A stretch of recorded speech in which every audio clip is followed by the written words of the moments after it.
네, 안녕하세요. 안녕하세요. 네, 우리 또 영유치부 부모님 그리고 초등부 이제 부모님까지 모여서 우리가 같이 상반기 부모 교육을 이제 진행하려고 이렇게 모였습니다. 아침부터 이렇게 오시느라 너무나 고생하셨습니다. 오늘 이제 부모 교육의 주제는 우리 가정이 교회란다라는 주제를 가지고 오늘 이 부모 교육을 하고자 합니다. 요새 이제 TV 예능이나 이런 넷플릭스들이 많이 보고 계시는데 어떤 요즘 프로그램이 인기 많으신 줄 아세요? 좀 되게 핫한 것들이 있는데 바로 뭐 가정에 대한 이야기가 의외로 굉장히 요즘 인기가 많아요. 그런데 이 가정의 이야기가 그냥 평탄한 가정이면은 화제가 안 돼요. 어떤 부부의 이야기나 자녀 양육의 이야기가 인기가 많은데 이 프로그램의 공통점이 뭐냐면은 건강하고 화목하고 아름다운 가정 이야기가 아니라 전쟁과도 같은 가정들, 정말로 치고받고 막 서로를 피 흘리게 하는 그런 가정들의 모습을 보여주면서 화제가 되고 있습니다. 그래서 우리 이혼했어요. 또 뭐 결혼 지옥, 이제 혼자다, 한 번쯤 이혼할 결심, 이혼 숙녀 캠프, 고딩 엄빠, 금쪽 같은 내 새끼, 이 프로그램들을 다 보면은 어떤 아름다운 가정 이야기가 아니에요. 다들 보셨나요? 그 중에서도 제가 요새 정말로 참 즐겨보고 있는 프로그램 중에 하나가 이 이혼 숙녀 캠프예요. 넷플릭스에 항상 상위권, 그리고 뭐만 하면 기사가 나오고. 이거 보신 분 계신가요? 못 보신 분? 못 보신 분들은 꼭 보세요. 꼭 보세요. 이거는 봐야 될 것 같아요. 어떤 마음으로 봐야 되냐면은 타산지석의 마음으로. 저렇게 살면 안 되는구나, 저렇게 하면은 큰일 나는구나, 그거를 정말로 잘 보게 되는 것 같아요. 그래서 아직 결혼하지 않은 이 청년들이나 젊은 층들이 보면은 저 진짜 결혼은 이래서 안 되는구나, 정말로 힘들겠구나, 이렇게 생각하도록 하고, 결혼한 부부가 보면은 갑자기 내 옆에 있는 와이프, 남편이 고마워지는 뭐 그런 프로그램으로 유명하고 있습니다. 어떤 내용들이 나오냐면 정말로 매운맛 부부들이 등장해가지고 남 사이도 사실은 저렇게까지는 못할 것 같은데 부부가 서로를 정말로 힘들게 해요. 그 수위가 상당히 센데 애들 앞에서 이 쌍욕을 그냥 서슴지 않게 하고 소리를 지르고 물건을 집어 던지고 때로는 바람도 피고, 남편이 아내가 남편을 막 신고를 하고, 어떻게 남편한테, 어떻게 아내한테 저렇게까지 할 수 있지 싶을 정도의 가정의 모습들이 나오고 있어요. 그래서 상처받은 부부들이 우울증에 빠지고 또 무기력증에 빠지고 자살 시도까지 하는 일들이 많이 나오고 있어요. 거기서 보면은 이 상담사가 이제 항상 나와요. 상담사, 이 가족 전문 상담사가 나와서 막 이렇게 이야기하는 거예요. 이 아내가, 이 여자가 지금까지 이렇게 살아가고 있는 게 기적이다. 지금 이 아내는 결혼하고 나서 지옥을 살고 있다. 당신은 지옥을 살고 있는 것 같아요. 이렇게 이야기해요. 그러니까 가장 편안하고 가장 나를 지지해주고 서로 사랑을 주고받으면서 천국이 돼야 될 가정이 지옥이 되어가고 있는 사회의 모습을 잘 보여주고 있어요. 그러니까 왜 이렇게 근데 저 부부가 저 지경까지 갔을까? 분명히 연애할 때는 사랑해서 결혼은 했을 텐데 어떻게 저렇게 원수처럼 지내는가? 보니까 저마다 다 이유가 있어요. 그리고 공통점이 있어요. 보면은 부로 이 자신들의 부모들에게 받았던 상처가 여전히 있다라는 거예요. 결혼을 하고 나서는 이제 완전히 새로운 가정이 된 것 같은데 여전히 그 자신의 엄마, 자신의 아빠에게 받았던 그 상처들의 모습들이 이게 치유가 되지 않고 고쳐지지 않고 여전히 이 가정에서 어떻게 보면 똑같은 모습으로 투사돼서 반영되는 모습들이 자신도 모르게 나타나기 시작하는 거예요. 자신들이 이제 부모가 계셨는데 굉장히 상식에 벗어난 훈육을 받으면서 자랐던 거예요. 넘어가시면은 그래서 10년이 지나고 뭐 20년이 지나도 이게 치유가 되지 않고 어떤 결핍의 모습으로 또는 원망의 모습으로 또 다른 똑같이 닮은 모습으로 옆에 있는 가족을 힘들게 하더라고요. 그게 아내가 될 수도 있고 남편이 될 수도 있고 자녀가 될 수 있고. 그래서 이제 이 부부들을 치유해주는 이제 상담을 하거나 이 심리극을 특히 하는데 당신의 아버지를 이제 만나러 갈 겁니다. 과거에 그때 심정으로 돌아갑시다 하면서 이제 연기를 해요. 연기를 하면서 그때의 감정, 그때의 심정을 이제 이야기하고 그 상처를 다시 치유할 수 있도록 꼭 이 문제를 가지고 짚고 넘어가더라고요. 그거를 과거에 자신의 부모님과의 상처를 항상 풀어내면서 이 치료가 되더라고요. 자, 그러니까 그만큼 이 어린 시절의 경험이, 어린 시절에 사실 이 짧은 경험이 앞으로 결혼하고 살아갈 더 큰 남아있는 이 여생을 좌지우지할 만큼 이 부모 밑에 있었던 이 시절이 남은 내 인생을 결정한다는 거예요. 내 평생을 좌지우지할 만큼 너무나 큰 영향력이 이 가정 안에서 있었다라는 거예요. 그래서 이 부모가 가진 영향력이라고 한다는 거는 앞으로 내 아이가 어떻게 또 어떠한 마음과 자세로 이 남은 인생을 살아갈 것인가에까지 영향을 미치게 된다라는 거예요. 그러니까 내 자녀뿐만 아니라 내 손주까지 영향을 주는 거고, 그 말은 그 손주가 또 자신의 자녀에게, 손주에게 영향을 주게 되는 거죠. 그래서 어떻게 보면은 한 부모로 인해서 한 집안이, 한 세대가 달려 있는 거예요. 부모 자신에게. 그런데 이게 단순히 보니까 이 사회 문제만 그런 게 아닌 것 같아요.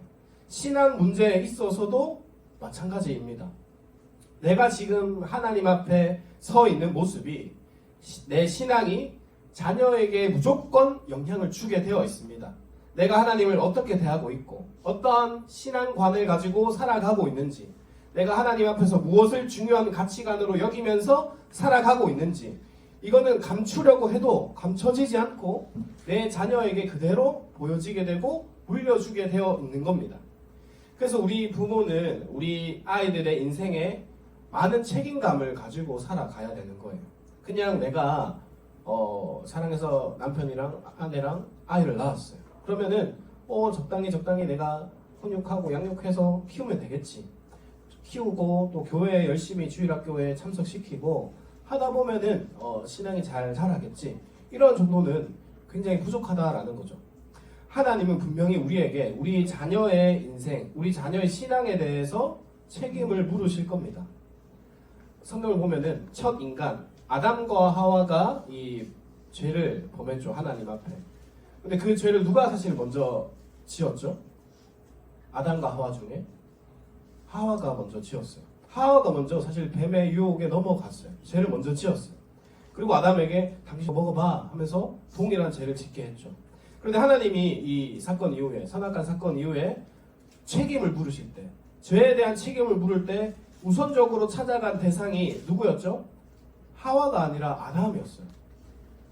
하나님은 분명히 아셨을 거예요. 하와가 이 아담에게 선악과를 먹어보라 했던 사실을 분명히 알고 계셨을 텐데도 왜 하와가 아닌 아담에게 찾아가서 그 책임을 먼저 물으셨을까요?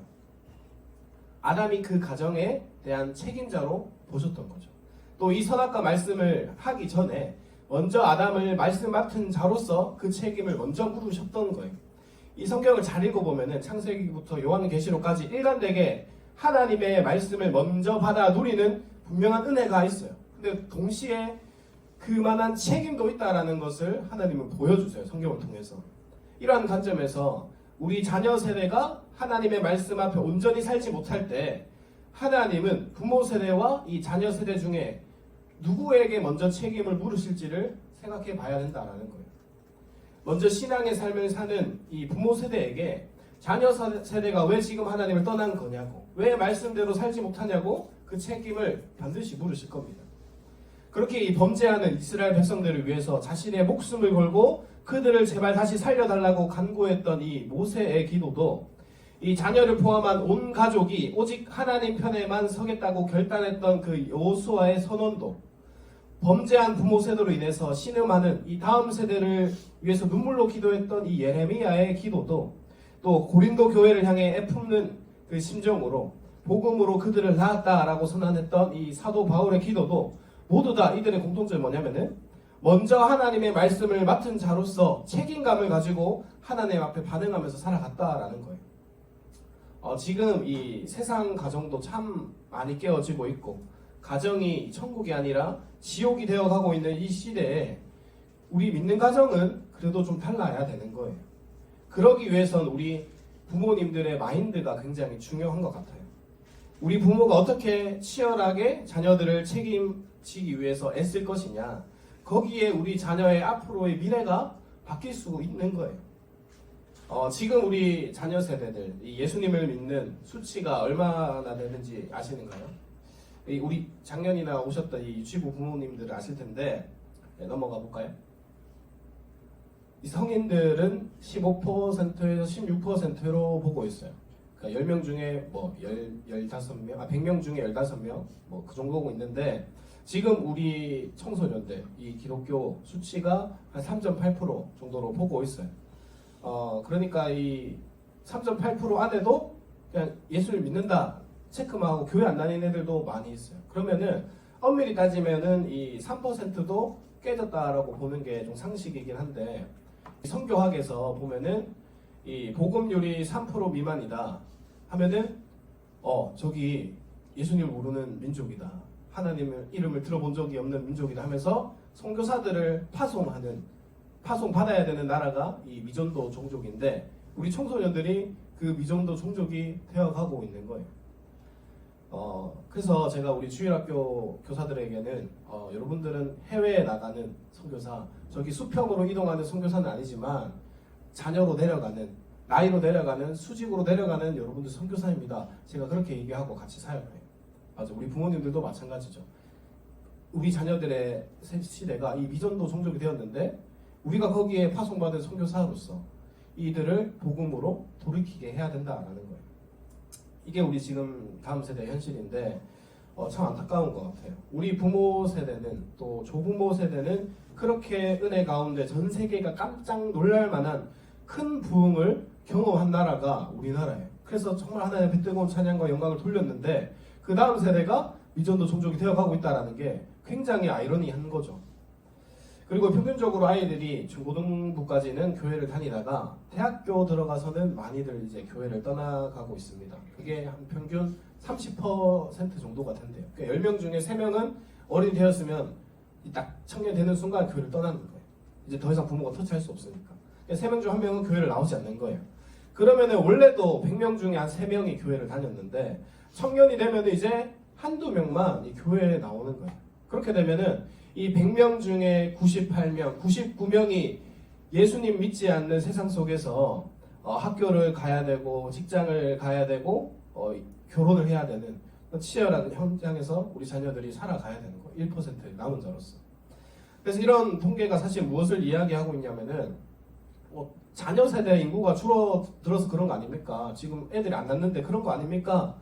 그게 아니라는 거예요. 실제로 통계를 보면은, 다음요. 이 일반적으로 그냥 인구가 줄어드는 속도보다 우리 주일학교, 교회학교 줄어드는 속도가 2배가 빨라요. 2배. 19%가 줄었다고 하는데 교회는 37%, 거의 40%.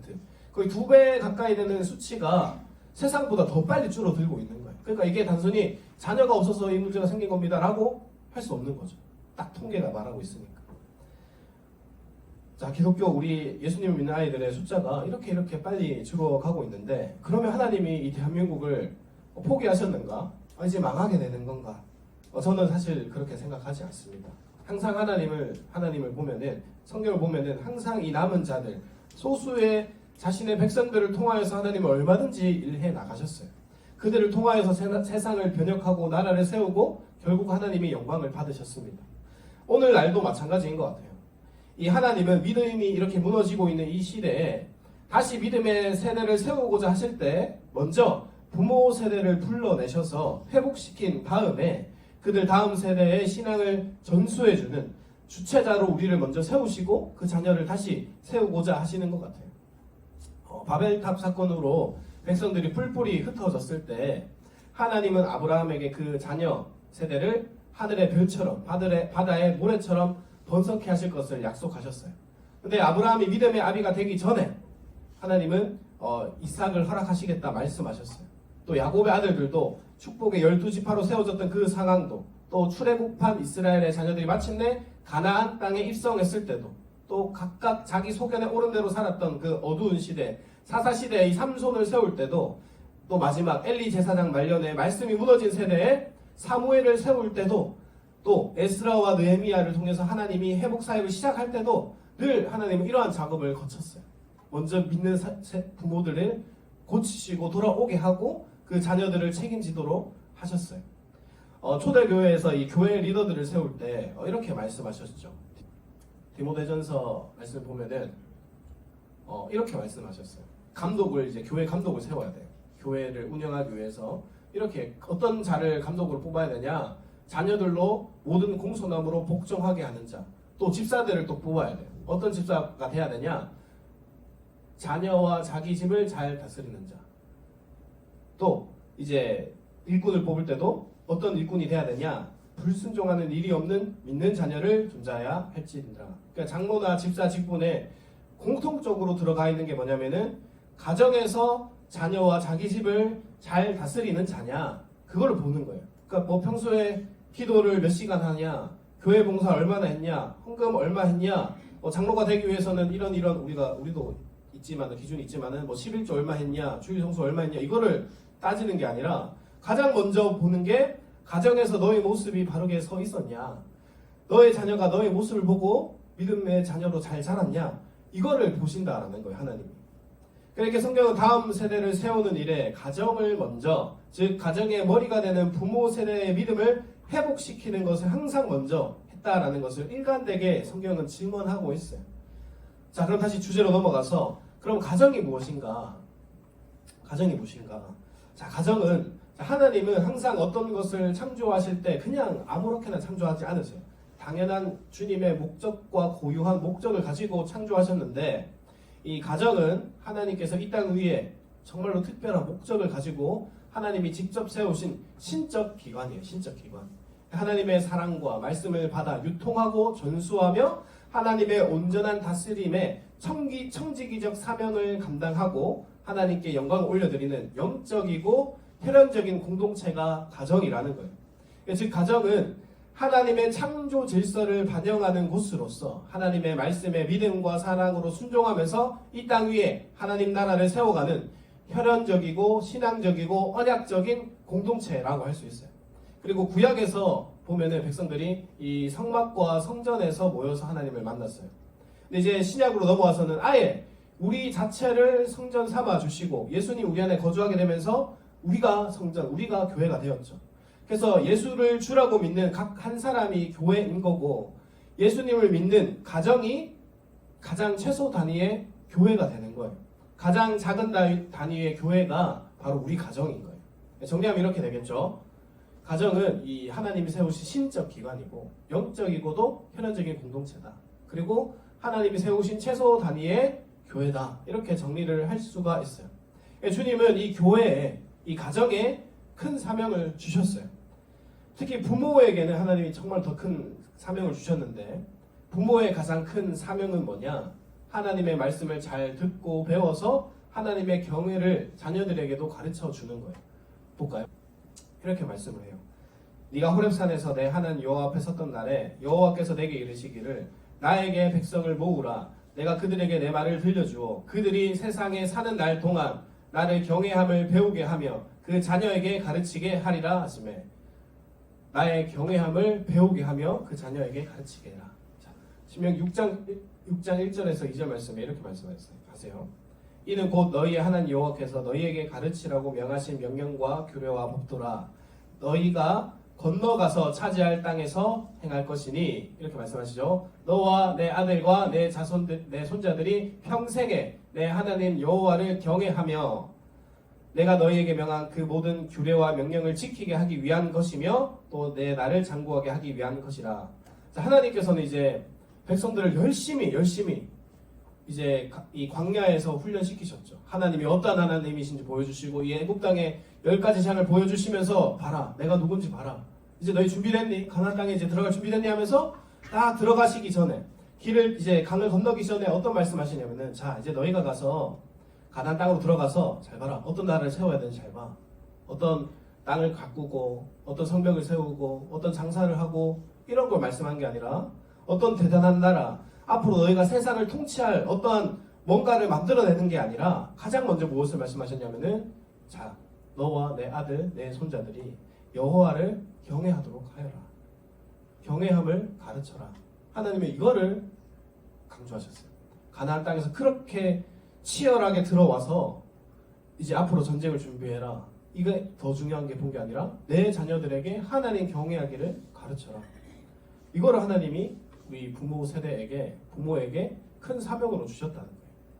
자, 여호와를 경외한다라는 것은 어떤 뜻이냐면은, 이 경외라는 말은 이 히브리어로 야레라는 뜻이에요. 야레는 무거움이라는 뜻이에요. 무거움. 그러니까 하나님을 경외한다라는 것은 하나님을 무겁게 여기라는 거예요. 내 인생에서 가장 무겁다, 가장 무거운 분이다. 이게 어떤 말이냐면은 하나님을 가장 소중한 존재로, 소중한 가치로 가장 중심에 두라는 거예요. 어떠한 것도 흔들림 없이 하나님이 내 인생에 가장 무거우신 분인데 다른 어떤 것들이 하나님을 건들 수 있겠는 거예요. 그래서 쉬운 말로 하나님을 가장 사랑하는 대상으로, 가장 공경하고 두려워하는 대상으로 여기는 것, 그것이 하나님을 경외하는 것입니다. 그래서 마찬가지로 우리 자녀의 인생길은 딱 두 가지밖에 없어요. 하나님을 경외하는 자녀로 살아갈 거냐, 아니면 하나님을 경외하지 않는 자녀가 될 것이냐. 교회는 나올 수 있어요. 예수님 믿는다 말은 할 수 있지만 그 삶의 모습을 보면은 하나님을 경외하면서 살아가냐 아니냐, 두 가지로 나눌 수밖에 없는 거예요. 중간은 없습니다. 경외했다가 안 했다 이런 건 없어요. 자, 그래서 우리가 하나님 앞에서 우리 자녀에게 이 경외하는 아이가 될 수 있도록 신앙 교육을 애써야 되고, 거기에 우리의 부모로서의 책임을 몰빵해야 되는 거예요. 다음요, 몰빵해야 됩니다. 웃겨서 한번 가져왔습니다. 네, 간식 좀 드시면서 하십시오. 편하게 먹으면서 하면 기억이 많이 남다 하더라고요. 커피도 드시면서. 네, 우리가 몰빵해야 되는 거예요. 우리 부모로서의 어디에 힘쓸 것이냐, 자녀 교육, 하나님 경외함에 있어서 이 자녀가 그것을 새기도록. 자, 그럼 우리가 어떻게 가르쳐야 됩니까, 목사님? 어떻게 우리 자녀가 여호와를 경외하는 아이로 자랄 수 있습니까? 또 성경으로 돌아가야겠죠. 신명기 6장 4절에서 9절입니다. 우리 같이 한번 읽어보겠습니다. 시작. 이스라엘아 들으라. 우리 하나님 여호와는 오직 유일한 여호와이시니 너는 마음을 다하고 뜻을 다하고 힘을 다하여 내 하나님 여호와를 사랑하라. 오늘 내가 내게 명하는 이 말씀을 너는 마음에 새기고 내 자녀에게 부지런히 가르치며 집에 앉았을 때에든지 길을 갈 때에든지 누워 있을 때에든지 일어날 때에든지 이 말씀을 강론할 것이며 너는 또 그것을 내 손목에 매어 기호를 삼으며 내 미간에 붙여 표로 삼고 또 내 집 문설주와 바깥문에 기록할지니라. 자, 네, 하나님이 이 모든 말씀, 여호와를 경외하라, 이거를 너희 마음에 새겨라. 마음에 먼저 새겨라 라고 되어 있어요. 자, 마음에 새기라. 머리에 새기는 게 아니라 마음에 새기라 말씀하셨어요. 자, 마음은 또 히브리어로 레바브라고 하는데 이 중심이라는 말이에요. 중심. 내 인생의 가장 중요한 중심, 내 인생의 가장 높은 이 우선순위, 그것을 이 하나님 경외하는 것을 새기라는 거예요. 그러니까 전 인격에 우리의 하나님 마음을 새기라는 건데, 한마디로 예수 믿는 사람의 삶은 어떠한 삶인지 보면은 머리로 그냥 공부해서 입으로 전달한다고 전수되는 게 아니라 우리의 마음에 새겨서 우리 인생의 삶의 가장 우선순위로 내가 살아갈 때, 내 자녀에게 부지런히 일생 가운데 그것을 가르칠 때 가능하다라는 거예요. 자, 아까 이 다음 말씀을 보면은 앉았을 때든지 길을 갈 때든지 누워 있을 때든지 또 바깥 문과 또 안쪽 문을 거기에 기록할 때든지, 이걸 보면은 어떤 말이죠? 이 말은 아침에 눈 떠서부터 집에 나가고 들어오고 잠잘 때까지 장소와 어떤 때를 고르지 말고 수단과 방법을 총동원해서 내 마음에 새겨있는 여호와 경외를 우리 자녀들의 마음에도 새기라는 거예요. 자, 앉았을 때든지 일어날 때든지 이건 어디예요? 집이라는 거예요. 가정에서 하라는 거예요. 눈 뜰 때부터 잠들 때까지 우리 자녀에게 내가 할 수 있는 한 모든 것을 총동원해서 부지런히 가르쳐야 되는 거예요. 가정에서 하는 거죠. 그래서 일주일에 우리가 한번 오는 주일학교에서는 이 지금 주님께서 말씀하고 있는 이 부지런히 가르치는 것을 다 할 수가 없어요. 제가 집에 찾아가서 똑똑똑 문 열어가지고 아침 눈 뜨자 여호와를 경외합시다, 기도합시다 할 수가 없는 거예요. 그래서 일주일 168시간 중에 딱 1시간만 예배드리고 헤어지는 이 주일학교에서는 할 수가 없는 거예요. 하고 싶어도. 그래서 우리 예수님을 믿는 가정들이 이 여호와 하나님만을 경외하기를 정말로 중요하게 가르치고 애써야 되는데 정말로 지금 오늘날 많은 가정들이 그렇게 살아가고 있느냐, 정말로 정직하게 여호와 경외하기를 가장 중요한 가치로 우리 자녀의 마음에 새기려고 노력하고 있느냐. 예수 믿는 부모 세대 1,500명을 대상으로 이런 설문조사를 했어요. 자, 다음요. 자, 이렇게 얘기한 앞으로. 네, 부모님, 자녀들을 양육할 때 어떤 영역의 교육을 우선적으로 하고 계십니까? 그 중에 이제 항목이 4개였어요. 인성교육, 지성교육, 진로교육, 신앙교육. 자, 이 중에 어떤 것을 우리 자녀들에게 가장 지금 중요하게 가르치고 있고 또 노력하고 있습니까? 자, 결과가 충격적이었습니다. 다음요. 신앙교육이 4위. 그러니까 인성교육, 지성교육, 진로교육 이거에 다 밀리고 마지막에 신앙교육을 가장 우선순위로 두고 있는 거예요. 자, 예수님을 믿는 가정이랑 안 믿는 가정이랑 섞어서 이 설문조사를 한 게 아니라 기독교인 자녀 부모에게 이 설문조사를 했는데도 4위가 나왔다는 거예요. 예수님 믿는 가정 안에서 부모님들에게 물어봤는데 실질적으로 이 신앙교육은 가장 최하위의 우선순위였다라는 거예요. 이렇게도 확인해봤죠. 자, 이제 예수님 믿는 아버지에게 물어보는 거예요. 다음요. 자, 아버지는 자녀의 신앙 양육에 어느 정도 관여하고 계십니까? 물어보니까 다음요. 관여함 55%, 별로 관여하지 않음, 전혀 관여하지 않음이 45%에 해당하는 거예요. 그러니까 2명 중 1명은 자녀가 어떻게 신앙의 상태인지 전혀 관심도 없다라는 거예요. 정말로 우리가 자녀의 삶 속에서 이 신앙이 하나님을 아는 것이, 여호와를 경외하는 것이 얼마나 귀한 것인지를 아는 부모라면은 어떻게 전혀 관여하지 않음이 45%가 나올 수 있을까? 충격적인 거예요. 그래서 우리가 아까 봤던 것처럼 우리가 이런 현장을 볼 때 예수님 믿는 부모 세대가 17%, 16%, 우리 자녀 세대 3% 이 미전도 종족이 된 것은 어떻게 보면은 이상한 게 아니라 우리 믿음의 부모가 앞으로 어떻게 이제는 정신 차려야 되는지를 경고하시는 하나님의 회기점이 돼야 되는 것을 우리는 기억해야 된다라는 거예요. 그렇다면 이제 우리는 적극적으로 가정에서 우리 자녀들에게 개입해서 여호와 경외하기를 가르쳐야 되는 거예요. 자, 어떻게? 무엇을 가르쳐야 될까요? 자, 이 질문을 다르게 하면은 아까 우리 가정이 교회라고 했는데 교회에서는 무엇을 하기 위해서 모였습니까? 왜 모였죠, 교회에? 그렇죠, 예배하기 위해서, 하나님을 높이기 위해서, 하나님을 가장 사랑한다고 고백하기 위해서 우리가 모였죠. 그러면은 다른 말로 우리 가정에서도, 우리 가정이 교회라면은 우리 가정에서도 예배가 있어야 되는 거예요. 네, 예배가 있어야 되는 거예요. 다음요. 네, 예배가 있어야 돼요. 자, 예배 안에는 무엇이 있나요? 우리가 예배라고 하면은 그 안에 뭐가 있죠? 찬양도 있고, 기도 있고, 말씀 있고, 또 네? 나눔, 교제가 있는 거죠. 성도 간의 교제, 또 헌금도 있죠. 이러한 것들이 이제 다 모이는 게 이제 예배인 거죠.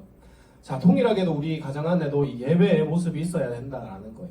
모여서 말씀을 읽고, 나누고, 어려운 일이 생기면은 기도하고, 감사한 일이 생기면은 아빠가 이렇게 잘했어가 아니라 하나님이 이렇게 도와주셨어. 찬양하고, 고백하는, 또 엄마와 아빠와 자녀가 교제를 나누고, 또 헌금, 뭐죠? 어려운 이웃을 위해서 우리 가족만을 위해 쓰는 게 아니라 헌금, 어려운 이웃을 돕는 것, 물질을 나누는 것, 이 헌금의 모습들, 이러한 모습들이 우리 가정 안에도 있어야 되는 거죠.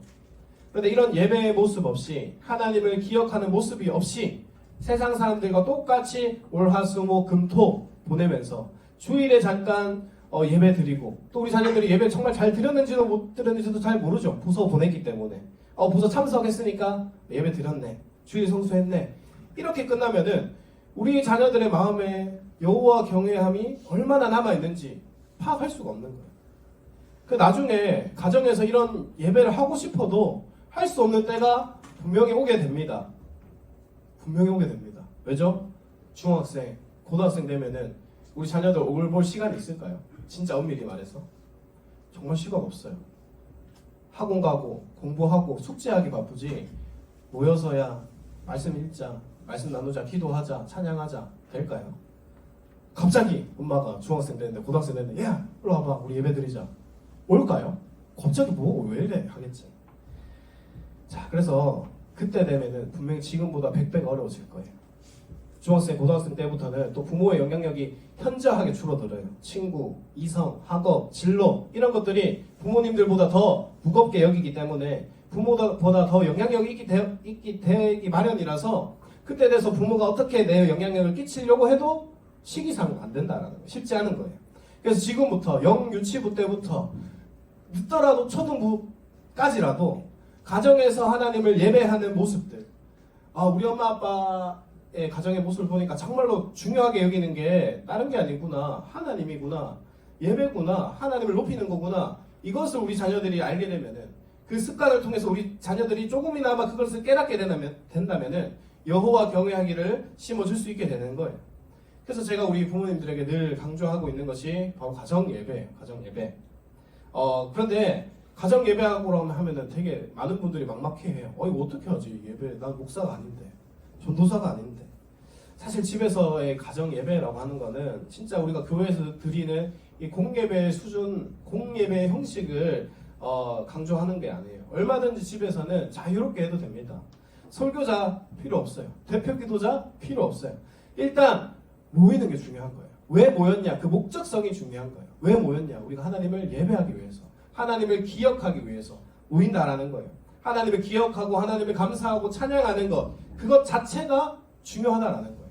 성경 읽고 기도하고 찬양하는 모습만 있으면은 충분하다라는 거예요. 가정 예배는 어떤 형식이 중요한 게 아니라 우리가 일상을 살아가면서 삶 속에서 하나님을 기억하는 사건이 있냐 없냐, 그것이 중요하다라는 거죠. 자, 노아의 홍수 때를 다 마치고 이제 배에서 이제 처음 내렸어요. 처음 한 일이 무엇인지 혹시 아시는 분 계십니까? 노아가 내려가지고 뭐 했죠? 집 지었나요? 먹을 거 구했나요? 자, 세상이 다 폐허가 되었어요. 그럼 빨리 생존을 하기 위해서 먹을 것 구하고 집을 짓거나 해야겠죠. 근데 그거 하지 않았어요. 노아는 여호와를 위하여 단을 쌓고 정결한 새를 취해서 번제로 주님께 제사를 드렸어요. 노아 가족이 가장 중요하게 여긴 것, 그것은 바로 하나님을 잊지 않고 기억하는 거였어요. 또 믿음의 조상 아브라함에 대해서 한번 이야기하겠습니다. 자, 아브라함은 믿음의 조상으로 주님께서 부르시고 나서 그의 가정, 그리고 그의 조카 롯의 가정을 이제 갈대아 우르를 떠나게 해서 가나안 땅으로 가게 하셨어요. 아브라함과 롯의 가정. 자, 그런데 그 가는 길에 주님께서 중요한 한 가지 사항을 점검하세요. 그건 뭐냐면은 그들의 가정 안에 예배가 있는가, 하나님을 삶의 중심으로 두는가 하는 거였어요. 자, 창세기 13장 4절과 5절에 이렇게 말씀합니다. 잘리는데 제가 읽어드릴게요. 4절에 보면 이렇게 되어 있어요. 그가 처음으로 제단을 쌓은 곳이라. 그가 거기서 여호와의 이름을 불렀더라. 또 5절에 이렇게 말해요. 아브라함의 일행 롯도 양과 소와 장막이 있으므로. 자, 여기에서 4절에 보면은 아브라함의 가정에 있었던 예배의 제단을 언급하면서 아브라함 가정은 여호와의 이름을 불렀더라 라고 되어 있고, 바로 다음 구절에 이 롯의 가정에 대해서는 세상적 소유인 양과 소와 장막만을 언급하고 끝이 나요. 자, 롯의 가정에는 양과 소와 장막이 있는데 왜 제단이 있었다라는 얘기는 없을까요? 여호와의 이름을 불렀다라는 얘기는 왜 없을까요? 바로 양 챙기느라고, 소 챙기느라고, 장막 챙기느라고 여호와의 이름을 부를 수 있는 여유가 없었던 게 아닐까요? 그리고 성경은 이 선포를 하자마자 이 두 가정이 어떤 모습으로 앞으로 나아갔냐는 것을 보여주는데, 롯의 가정은 눈에 보이는 대로 좋은 곳, 멸망당할 소돔 땅을 선택하고 그 땅을 들어가요. 아브라함은요, 그렇게 하지 않았죠. 하나님의 말씀을 따라서 약속의 땅 가나안으로 들어갔더라라고 되어 있어요. 자, 두 가정의 출발선의 모습은 똑같았어요. 하나님이 선택하시고 부르시고 이제 여호와 경외하는 길을 가게 하셨는데 어떻게 됐죠? 두 가정의 결과나 모습 너무나 달라졌어요. 같은 길을 가던 두 가정이었어요, 처음에. 자, 근데 결과가 너무 달랐죠. 당장 오늘 눈앞에 보이는 양 챙기고 소 챙기느라, 장막 챙기느라 가족이 모여서 여호와의 이름을 부를 여유가 없었던 그 가정은 소돔 땅이라고 하는 세상적으로 볼 때는 지혜로운 땅이에요. 매력적인 땅이에요. 그 땅을 선택하자마자 망해버렸죠. 그 땅이 너무나 매력적으로 보이니까 하나님을 알지 못하는 가정과 조금도 다르지 않는 선택을 하더라는 거예요. 지금도 마찬가지예요. 교회에 나오는 가정들 많이 있어요. 예배 드리죠. 다 비슷비슷하게 보이는데 뭐가 다르죠? 어떤 가정은 삶 속에서도 하나님을 잊지 않고 주님을 가정의 주인으로 모시면서 말씀을 읽고 가르치고 나누고 기도하고 찬양하면서 가정의 재단을 쌓아요. 여호와 이름을 불러요. 여호와 이름을 부르는 가정이에요. 그런데 어떤 가정은 여호와 이름을 부를 여유가 없어요. 평일에는 각자가 챙길 양, 소, 장막 챙기느라 바빠서 아무것도 하지 않고 주일에만 여호와를 경외하기 위해서 와요. 자, 어떤 가정에서 자란 자녀가 하나님을 경외하는 자로 성장할 확률이 높을까요? 하나님 예배하는 거는, 경외하는 거는 그냥 좀 대충 해도 되는구나, 제껴도 되는구나, 그렇게 급하고 중요한 건 아니구나, 시험 기간에는 그냥 예배 한 주 안 드리고 학원 특강을 가도 상관없구나, 일단 눈앞에 보이는 매력적으로 보이는 저 학업, 진로, 소돔 저런 데를 가야 성공하는구나, 이렇게 되지 않을까요? 하느님의 말씀과 은혜가 아니라 세상의 스펙이 진짜 내 인생을 안전하게 지켜주는 거구나, 이렇게 사는 것이 똑똑하게 신앙생활 하는 거구나, 이렇게 돼버린다고요. 자, 이렇게 망가져버린 신앙의 기준을 우리 아이들이 어디서 배울까요? 교회에서 배울까요? 아니죠. 세상에서 배우나요? 학교에서요? 아니죠. 예수님을 믿는 우리 등의 모습을 보고 우리 자녀들이 그걸 보고 배운다고요. 자, 정죄하기 위해서 제가 이런 말씀 드린 게 아닙니다. 저는 정말로 우리 부모님들 이 시대에 살아가고 있는 거 바쁜 거 누구보다 잘 알아요. 저희 아내도 일을 하고 있고 또 두 아들을 양육하고 또 평일에 알바도 하고 또 주말에는 사역도 하면서 정말 바쁜 것 같아요. 숨이 턱턱 막힐 만큼 정말로 여호와 이름을 부를 수 있는 여유가 없겠구나 하는 마음이 들어요. 그래서 정말로 제가 목사이긴 하지만은 목사임에도 우리 자녀들 이렇게 키워야 되는데 알고 있어도 쉽지가 않은 게 자녀 신앙 교육인 것 같아요. 그런 여유를 애쓰고 찾고 해야 되는데 그냥 넘어가 버리기가 너무 쉬운 거예요. 그래서 저는 이렇게 토요일에 부모 교육한다고 모여가지고 우리 부모님들 자녀를 그래도 신앙으로 키워보겠다 라고 오신 우리 부모님들 정말로 칭찬해 드립니다. 어쩌겠습니까? 힘들고 지치고 그래도 어떡하겠습니까? 하나님 우리에게 맡겨주신 자녀, 그 신앙을 책임지라고 우리에게 맡겨주신 자녀 대충 키울 수는 없지 않습니까? 우야등동 하루에 10분이라도 20분이라도 떼어서 여호와 경외하기를 가르치기 위해서 말씀을 읽고 기도하고 찬양하고 예배하는 그런 치열한 몸부림을 우리가 부리면은 우리 자녀들은 우리의 등을 보면서 우리 뒷모습을 보면서 저렇게 사는 게 여호와를 경외하는 거구나, 세상에서 가장 중요한 것은 다른 게 아니라 하나님이구나, 예배구나, 그것을 우리 자녀가 마음에 새길 거예요. 이제 좀 이따 우리가 각 부서로 이제 흩어져서 이제 평일에도 하나님을 기억할 수 있는 여러 가지 실천 사항들을 이제 각 부서 이제 통해서 배울 거예요. 그래서 교회와 가정이 그렇게 잘 연합해서 우리 자녀들, 너무나 귀한 이 자녀들 믿음의 자녀로 잘 키워 나갔으면 좋겠어요. 그래서 우리 김사랑 전도사님 앞으로 이렇게 합시다, 우리 부모님들 도와주세요 하면은 우리 초등부 부모님들은 적극적으로 나서주셔야 돼요. 우리 영유치 부모님들도 적극적으로 나서주셔야 됩니다. 그래서 우리 자녀들이 다 똑같은 길을 가는 가정 같지만은 결국에 우리 그 가정 안에 여호와 경외하기를 마음에 새겨서 하나님, 쟤 때문에 내가 소망이 있구나, 저 아이 때문에 내가 이 다음 세대를 일으켜야겠구나 하는 마음이 들 수 있도록 우리 여호와 경외하기를 부지런히 가르치는 우리 부모님들 되시기를 주님의 이름으로 축복합니다. 잠깐 기도하겠습니다.